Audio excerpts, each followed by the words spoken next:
in, everyone. Come on in. My name's Deborah, and we're going to be discussing Married at First Sight, Season 16, Episode 21. And this was part 2 of the decision day. Part 2 of the decision day. And we waited a whole week to hear what Shaq has to say. And was it worth it? Was it worth it? No, because you've heard it all season. You heard it all season. And what he said basically was, I need more. You're not doing enough.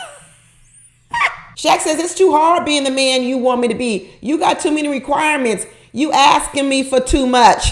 You want me to do too much. I can't live up to your expectations. He says, I want to get a divorce because you know what? I'm tired of feeling alone. And what did Kirsten say? Listen, if we all just think about who they've been all season, they were even who they are in this decision day. And what was Kirsten's reaction to when Shaq said, I tried to get you to open up. I needed more from you. You didn't give me what I wanted. I need more. I need more. I need more. I need more. What did Kirsten say to him? She didn't say, yeah, I wanted to give you more of me. What she told him was, I gave you a grace and patience. So what she's saying is, I wanted more from you too. And what I gave to you in return was I was patient with you and gave you grace, because the truth of the matter is I want more too. There really are two peas in the pod. There really are two peas in the pod. Kirsten's reaction to Shaq when he said he wanted more was what she actually said was, I wanted more too. But what I did for you was I gave you grace and patience. And what you're doing here right now, Shaq, is you ain't even giving me that. You ain't giving me no grace and patience because you don't want to continue and keep waiting on me, just like I'm tired of waiting on you. They both not satisfied. They both are not satisfied with each other. But the difference is Kirsten is saying, I was willing to wait a little bit longer to wait on you. And I've been giving you grace and patience and you ain't showed up. But I was still going to give you some grace and patience. I don't know. A part of me don't even think Kirsten cares that Shaq is saying no. I think there's this thing about Kirsten and she likes to paint the perfect picture. And do I think that Kirsten wants to be a divorced woman? No. Do I think that she wants to be out here back in the streets as a single woman, having a date again, like she said? No. I don't believe any of those things. But I also don't think that she thinks Shaq is her one. I don't think that. I think she knows that what she wants in a person, she can't get it from Shaq. Because every time she asks for something for Shaq, you know what Shaq does? He asks for something back. And she does not want to give what she needs to give in a marriage. She wants to receive it. And it's the same thing with Shaq. Shaq don't want to give. He wants to receive. This whole season, all their conversations are about the whole same thing every single time. What I didn't get, what I need. Never is it about what I give. It's all about what I want to receive. This would never go anywhere. Time wouldn't change it because these people are who they are and they've been this way for a long time. Shaq was talking about, you want me to be more like your daddy, but I just met your daddy last week. And then the ironic thing was off camera after they had the little individual interviews, you hear Kirsten saying, are you effing serious? Are you effing serious? She was really pissed. He said no, especially on camera, because she's like, you can't be embarrassing me like that on national TV. She was really pissed. She says, are you effing serious? She's talking about he had the nerve to cry and he the one that said no on decision day. This is some of the real Kirsten coming out. Kirsten don't have no empathy and sympathy for Shaq. Because as soon as he said no, all her little anger came out. And guess what? Wasn't a tear in town. Her eyes weren't even watery. I'm telling you, if you really want to be married to someone and they said no, wouldn't you well up a little bit? Wouldn't your eyes get a little bit watery? I'm not talking about you had to boohoo like Shaq did, but wouldn't you feel something? I'm going to tell you, Kirsten was stoic, no expression. I think she was about to go on down and buy her hamburger after this. She was like, what's next? And then did you hear the ironic line of what she said? She told Shaq, sometimes you can aim so high in life that you never achieve what you want. I wonder how many people have told her that in her life.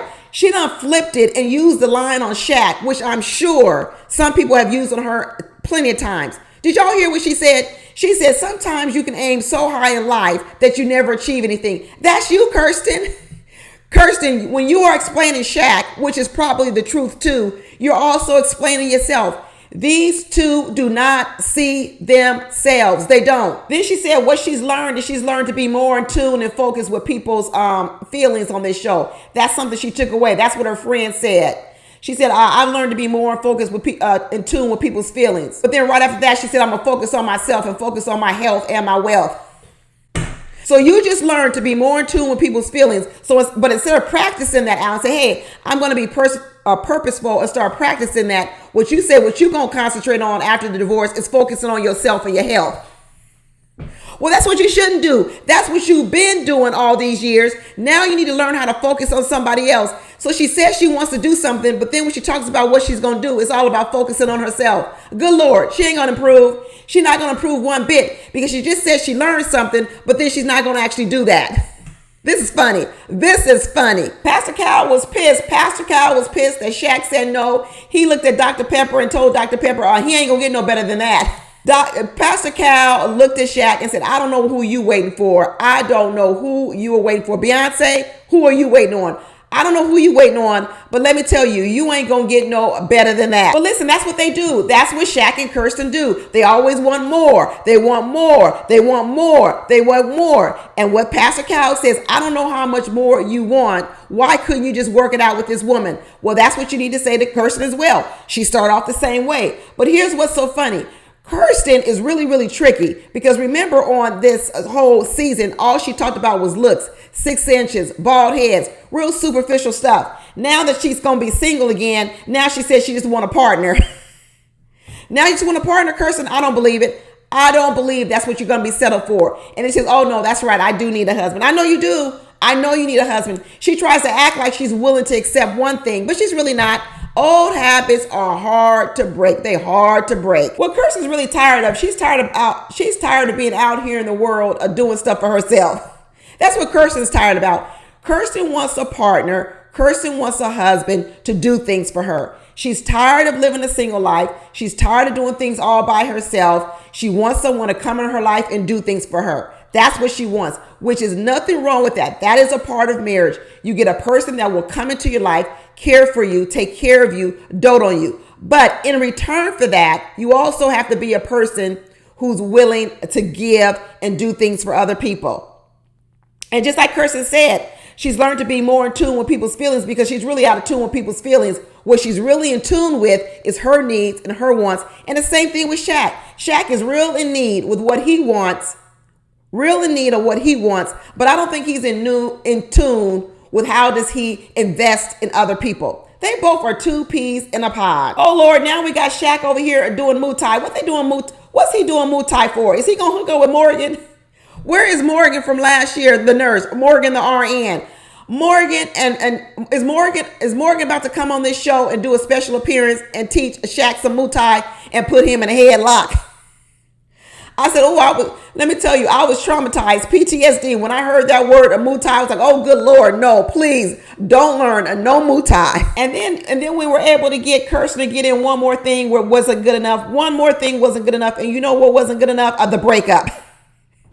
The breakup wasn't good enough. The way he broke up with her wasn't good enough. And what she originally said was he should be calling and checking on her because he doesn't know what she's going through right now. She could be curled up in the bed crying. No, he know you ain't curled up in the bed crying. You didn't even cry when he said no at the decision day. You didn't shed a tear. You didn't even blink. But now she said the breakup wasn't good enough. What he should have done was he should be calling, checking on me because I could be in a dark room. So now here's another thing that wasn't good enough. The breakup wasn't good enough. She needed more. She needed him to do more during the breakup. I tell you, these two can always come up with something that each other needs to do differently. They always can. It doesn't matter what they do for each other. They're always going to come up with something else in which they should have done differently or done more. And that's exhausting in a relationship where anything you do is not good enough. Even when I break up with you, according to you, I didn't do enough in breaking up with you. I should have done some extra steps. But Shaq said he wasn't ready to come home each night. He says you should come home enthusiastic to your wife. You should want to run home and be to their arms. And he says, I wasn't enthusiastic at all. But then later on, he talking about, do you want to get back together? He said, maybe we could. Maybe I could be the Prince Charming for Kirsten later on. Maybe if we all do some self-reflection, maybe we can get back together. Good Lord. Here we are again. Maybe if you give me more, I'll come back. I told you guys from the very, very beginning, that Kirsten's pickiness and Shaq's pickiness, it comes from the same place. That is a place of really what they want is they want you to do more. So what they practice is they practice rejection in order for you then to say, step up your game. Step up your game and give me more. It really is a convoluted and a manipulative way to get more from people. Kirsten used put downs on Shaq very early on. You're bald, you're this, you're that. When really what we found out is it wasn't that she wanted to really get rid of Shaq. What she wanted Shaq to do was to step up, to give her more. That's why she said she gave him a grace and mercy, because she didn't really ever want to push him away. What she wanted to do was to criticize, and hopefully what she's thinking is that by criticizing you or rejecting you, it would make you want to do more to please her. Now we got Shaq over here talking about, well, maybe we can get back together after there's some self-reflection. Maybe I can be her Prince Charming. So wait a minute, Shaq. Wait a minute, Shaq. Are you telling me now that you rejected Kirsten to teach her a lesson possibly? So maybe she'll go back and maybe think about it and give you more, where you're doing what she just did to you at the beginning of the show. So what he's saying is, I'm going to reject you in marriage. And then what I'm going to do is I'm going to be picky, reject you. Maybe you'll go back, think about it, reflect, become a better person, and then maybe we can get back together later on. Here's the problem with both of their strategies. Both of their strategies are built on the other person doing something differently. It's not built on anything they do differently. So all they do is reject people, tell people what's wrong with them, what they're not doing, and what they're supposed to do is sit back and wait for you to do all the changes. And then once you change, you come and present your gifts to them. Like I said, you know why Kirsten and Shaq are single out here? Because this is their dating strategy. Their dating strategy is to meet people, tell people what they don't like about them, tell people what they want, what they deserve, what they want in a partner. They want you to go back, do all the work on yourself, and then come back and present all of your good works to them. And then they get to say, okay, well, you did this, but now I need you to do this. Leave these two alone, people. Leave them alone. But Kirsten must have got tired of listening to what Shaq wants for her, because then she started saying, I don't want to have nothing to do with you. She said, well, she changed her tune real quick. It went from, I need you to call and check on me because I could be suffering in a dark room, to saying, don't bother me because when I'm out, I'm out. Which is it, Kirsten? Is this another tactic? Is this another tactic to say you out, but really what it is you want him to draw closer to you? Is this another mixed signal? Is this where I'm going to push you away because what I really want you to do is try harder? Is this another tactic where you want to say you really are done with Shaq, but the truth is you want him to work harder to come after you? They too old to be playing these games. These two are so convoluted. So convoluted. She said she done calling and checking on him. She said when she closes the door, she closes the door. There's not going to be no further communication. Kirsten, move on and go get you another man, because there's another man who absolutely be attracted to you. But you need to do a few things differently, tweak a few things, and somebody will propose to you. Someone will propose to you. You need to tweak a few things. And now it may become a problem once you get married. It absolutely will rear its ugly little head in marriage. But your trick, Kirsten, your trick is going to be to put on an act as early and as soon as you can. Rope the man into marriage. Once you're married, then all your other stuff's going to come out, and then maybe y'all can work through it in marriage. But this idea that you have, if I'm talking to Kirsten directly, this game plan that you have to push away people in the beginning so that then they work harder to come towards you is a lousy ass plan. Stop it. I'm going to talk to you as a female. As a female. Don't do this plan anymore. Get rid of it. Throw it away. You're a good-looking girl. You got some good things about you. There are a lot of men who want to be with you. You need to have a plan where you're willing to work with a man, not sitting back asking for stuff, asking for him to be like your daddy that he probably ain't going to be able to meet anyway. Stop with that game plan. It's a lousy game plan. You need to learn how to attract bees with honey. And what you doing is you putting out vinegar for the man, and you somehow think they're going to keep coming back. Ain't nobody coming back for that. And then what they do is they're going to just use you. They're just going to date you. They're going to use you for your body and just date you and string you out and never marry you. Kirsten needs to get married as soon as possible. Don't date no man too long, Kirsten. Date him for no longer than 7 months. Get you a proposal and get married. And then all the things you're going to need to work through, you're going to have to work through them in marriage. You're going to have to work through them in marriage because you got some problems. But you're going to have to get you a man who's willing to work with you through marriage, that loves your dirty draws. He's going to have to love your dirty draws. Okay. And he's going to have to be willing to stick through it and work with you. And he can't be a man like Shaq. He can't be as picky as Shaq. He can't be, because you got enough pickiness for the both of you. That's my advice for Kirsten as woman to woman, woman to woman. I ain't got no advice for Shaq because he's a man. All I would say is, daughters, stay away from him, because he's going to send you through the ringer. He going to jack up your self-esteem, because anything you do for him, it ain't going to be good enough. That'll mess up a woman's self-esteem. If she ain't got high self-esteem, a Shaq gonna run all over it. I'm telling you, when you do something for a person and they can't give you a nothing in return, it can jack you up. Talking about that, let's move on to Eris and Jasmine. At least Eris and Jasmine are cordial enough. They could be in the same house packing their stuff at the same time. Kirsten had to come before Shaq. She's like, I don't even want to see you. But at least Jasmine and Eris was in the house packing up their stuff at the same time. And Duchess was looking at Eris talking about, who this man? Harpo, who this man? Duchess really unbothered with Eris leaving. She really is unbothered. She don't care. It ain't like Clint. When Hank saw Clint, Hank was so happy to see Clint. Hank was so happy to see Clint. But when Duchess saw Eris, Duchess rolled her eyes at Eris. Duchess was like, you can pet my rear end, but you can't pet my head. Duchess was like, I don't care about you. I know who you are. Jasmine said she did learn that she's going to speak up much earlier in the relationship. She said, I learned something from this. I'm going to learn to speak up and speak my mind, and no matter what, none of this hush and keeping my mouth closed. She said, I'm going to speak up. She said, I'm going to speak up because I was a good wife. I was a good wife. Let me pat myself on the back. Let me pat myself on the back. I mean, one good thing is about Jasmine, she got endurance. She got endurance.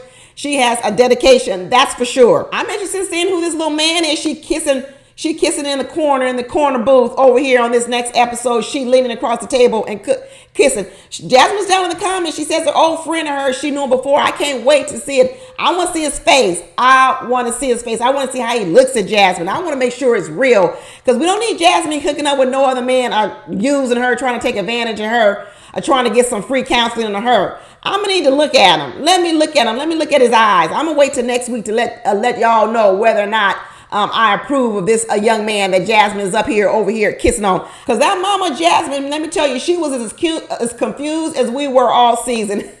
That mama was like, I don't understand. What's so wrong with you that nobody would even want to give you an opportunity in the marriage? Why did he basically check out the marriage so soon? Or what's so wrong with you? You know, there was an after party this week. Eris was on the after party this week with Jamil, because, you know, Akeisha and Pulliam's out on baby leave.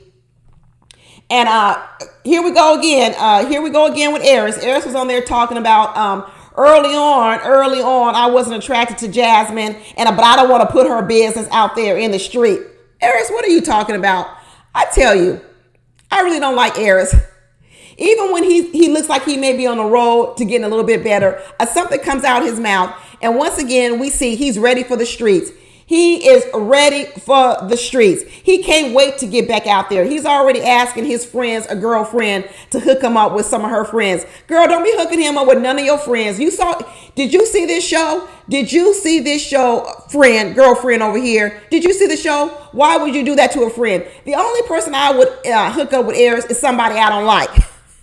Let there be a woman out here I don't like. And let me tell you, I'm going to hook her up with Eris. That's what I'm going to do. That's going to be how I'm going to get back at people. I'm going to hook her up with Eris. Maybe that's what I'm going to start doing. When I don't like somebody, I'm going to send them Eris's Instagram to this woman, say, you need to drop down in his DMs. He's a good guy.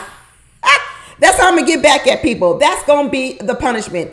Everybody needs to start doing it. When you don't like somebody, when you don't like a woman out here, when you really don't like her, hook her up with Eris. That's how you get back at her. But that mama was on Eris's neck. That mama was on his neck, saying all this time I done invited this man in my family, and this is what he was doing behind closed doors.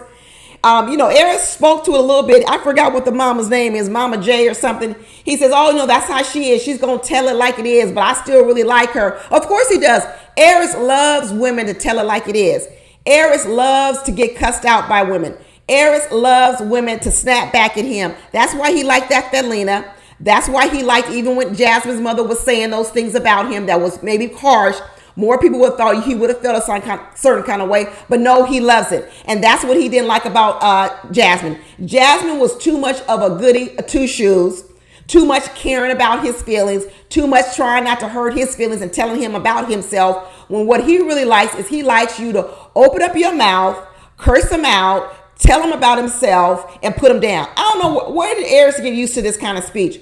Who taught him to get used to being comfortable with that's the kind of person you always want? There's one thing about opening up your mouth, but Aries likes the Thelina talk. That's why Thelina was so comfortable talking to him that way. When we heard the way Thelina was talking to Aries, we were all shocked. Now we realize that's exactly what Aries likes. That's what he likes. So Jasmine, don't take too much of a lesson from this man. This man out here telling you need to speak up more. Yeah, you may need to speak up more, but don't go to the degree Aries wants. Aries is dysfunctional. Aries is dysfunctional. Do not start being the woman that he describes he wanted. No, don't be her. Don't be her. You can talk up more because you want to, but don't become Thelina. Do not become Thelina. Now we find out that wasn't even Aries' house. We knew that wasn't Aries' house. We finally got the real deal, because what we said was the house that Aries filmed in was completely different than the house we end up seeing later on. Remember the first episode and we were like, Aries' house, that's not the same house? Find out it isn't. Find out that Aries is over here living with his friend. That was his friend's house. When he was walking around talking about the man cave and all that wasn't Aries' house. That nice big house wasn't Aries' house. That was his friend Cheese's house. Once again, Aries over here putting on the facade. Where does Aries really live? Where does Aries and Mac, who comes back on here later, really live? And then later on, we got Mac over here talking about, see, I do want to put down roots. Look at me going house hunting, house buying. He ain't house buying. I'm not believing that either. You know why I don't believe it's true? Because Kirsten didn't even meet him at the house. If you're trying to sell a person a house, how the heck are you going to tell them just go on in, the door is unlocked? Either she's a horrible real estate agent, or she knows this is all fake and phony and this man ain't buying no house. And she said, I ain't wasting my time to show you no houses. I got other stuff to do. I'm not playing these games with you. Go on over there and look at the house yourself. The door is unlocked. Mac over here trying to pretend like he's putting down rules. Boy, ain't nobody believing this story. Mac is probably over here in LA right now, down the street from me. I know he is. I know he probably right now over here somewhere down here in LA somewhere. And Aries is probably out here too. These folks ain't gonna stay in no Tennessee. They lying. I don't believe it one bit. But Aries talking about he gonna try to be open and vulnerable more often, more sooner in a relationship. But his friend told him correctly, man, first you need to just learn how to date someone for longer than 6 months. He said, man, you need to take marriage off the table. Why don't you learn to crawl before you learn to walk? You might need to be in a relationship for longer than 6 months before you start talking about getting married. Just like Thelina said, how you get married? Thelina ended up being right. Thelina ended up being 100% been right about Aries, but she was 100% wrong about Jasmine, which is always the problem I had with her. I never had no problem with the way she was talking necessarily Aries. I had a problem with the way she was talking about Jasmine. There was the problem. And Aries talking about, are the streets the same way they were before I left them? Yeah, they're the same. They held your spot for you. You can get on right back to them pothole, bumpy streets that you used to. And I see they're about to send him out on this other date with some other woman. He ain't gonna like her. I could tell already. I saw her on the TV screen. No shade to her, but I could already tell right now he ain't gonna like her. And now Larry's talking about, what kind of person do you want? He said, I don't care. I don't care if she's tall, if she's short, if she's skinny, if she's thick, she's light, she's dark. Okay, all of a sudden now you ain't got no criteria. But when you was married to Jasmine, it was because she didn't have no booty and no swag. Now all of a sudden you ain't got no criteria. Lies. Now they talking about he gonna date with a purpose and not just to have a good time. I don't believe it, because the whole time all you talking about is getting back in the streets and sex and all this other kind of stuff. So all of a sudden you want me to believe you a serious person, a serious minded person and looking for a wife? No, you're not, because all you keep talking about is hook me up already.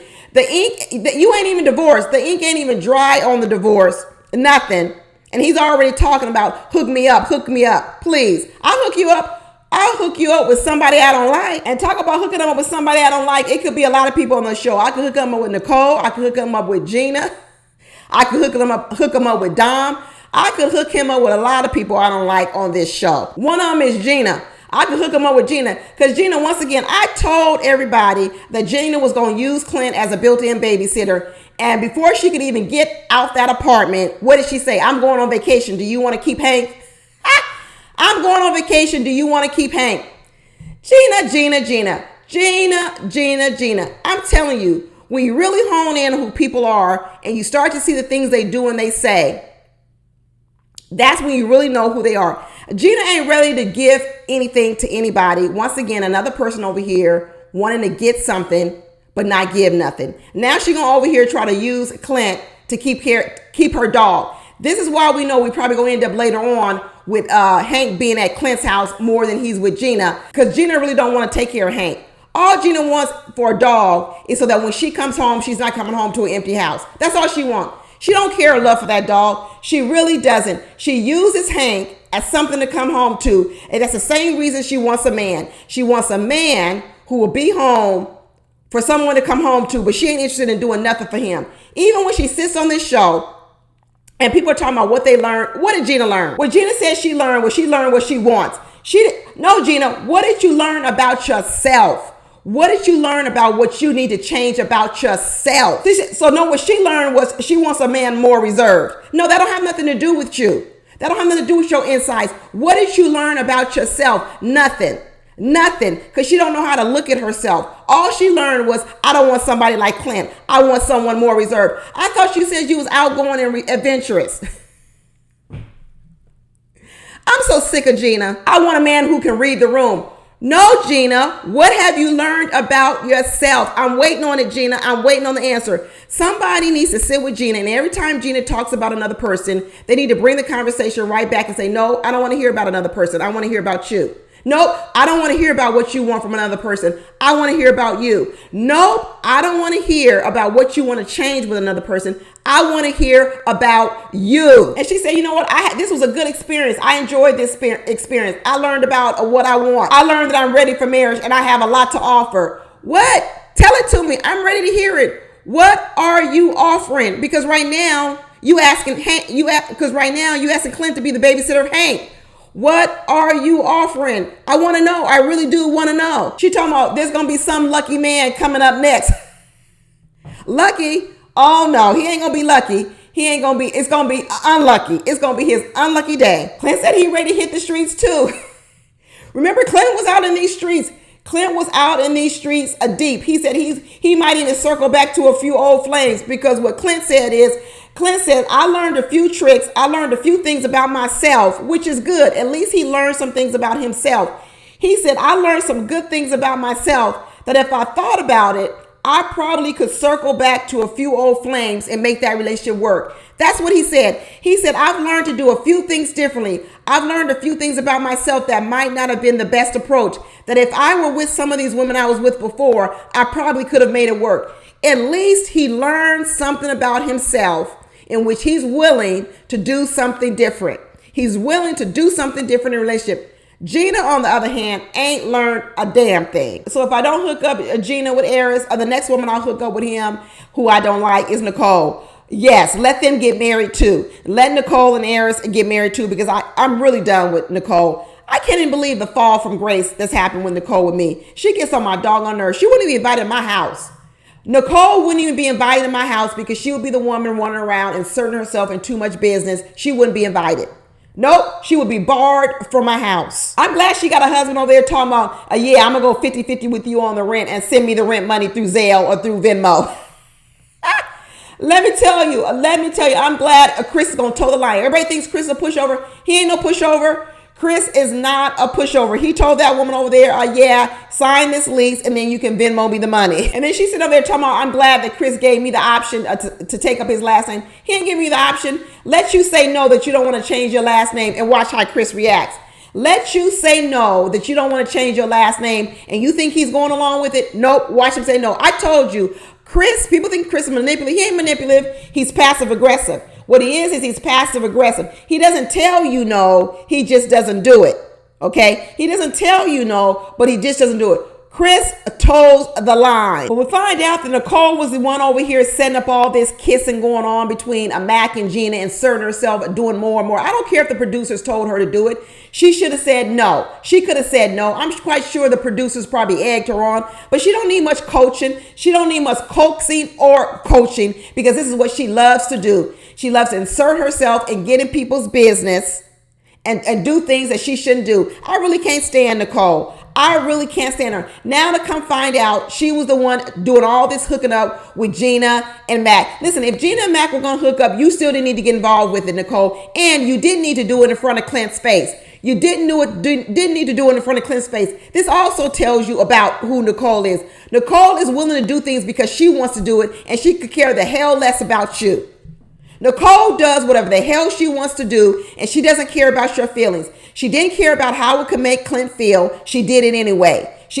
That's why I'm telling you, why do I care when Nicole gets the short end of the stick? All of y'all wrote down in my DMs and said it's never okay for a person to get burned by a cigarette. No, I didn't say it's okay for a person to get burned by a cigarette. But Nicole does a lot of dirt out here. She does a lot of dirt out here. And what she counts on is she counts on people never getting back at her. That's what she counts on. She does a lot of dirt. She inserts herself in places she shouldn't. And what she counts on is she counts on zero retaliation. That's what she counts on, zero retaliation. Because she sat on here on the after party. She was on the after party and she said, yeah, even Eris told her, maybe you shouldn't have done it in front of Clint's face because Clint was sitting right there and I don't think that he liked it. Even though he doesn't want to be with Gina, I don't think it was an appropriate thing to do. And you know what Nicole says? I don't care. I did what I did. I said what I said. Well, guess what? When you that type of person where you can do what you do and say what you want to say, then you need to start worrying about how when people retaliate, because people then get to pick how they retaliate. Okay, you may not like it and it may be wrong. It may be wrong. It is wrong to burn someone with a cigarette, but it changes the story, people. I'm not saying it's right to abuse a woman, burn her with a cigarette, but it changes the story. And what Nicole tried to do in the beginning of this whole season was to paint herself as a victim, that she was an innocent person and she had people treating her poorly. Now what we've realized at the end of this whole season, it is Nicole who is a bully, runs over people, doesn't think about other people's wishes, and she actually tries to get what she wants by running over people, and she could care less the way other people think. She could care less how it makes other people think. She does it anyway. You talk about manipulative. Nicole is way more manipulative than old boy Chris is. Chris is passive aggressive, but I'm glad he got that passive aggressiveness because that's what actually Nicole needs. Nicole is so aggressive and assertive in her approach. She needs a person that's not going to buck up against her, who's not going to become violent and burn her with cigarettes, not going to be loud and cuss her out. That's Chris. But you also need a person who's going to hold their ground, and that's Chris too. Chris holds the ground with Nicole. He toes the line. He doesn't yell at her. He doesn't scream at her. But what he doesn't do is he doesn't give in to her. That's what she needs, because if there was a man who gave in to her, she would run all over him. And if she was with a man who screamed and yelled and talked bad with her, then she would be down in the gutter, curled up in the fetal position, crying. So Chris is actually the absolute best person for Nicole. Because me and Nicole, she get cursed out, I would be on the approach of cursing Nicole out. I wouldn't be on the passive aggressive side. I would be on the side of cursing Nicole out. That's where I would stand. So I couldn't be married to Nicole. And the last person I might hook Eris up with is Dom, because why did Dom show up for this filming with an attitude?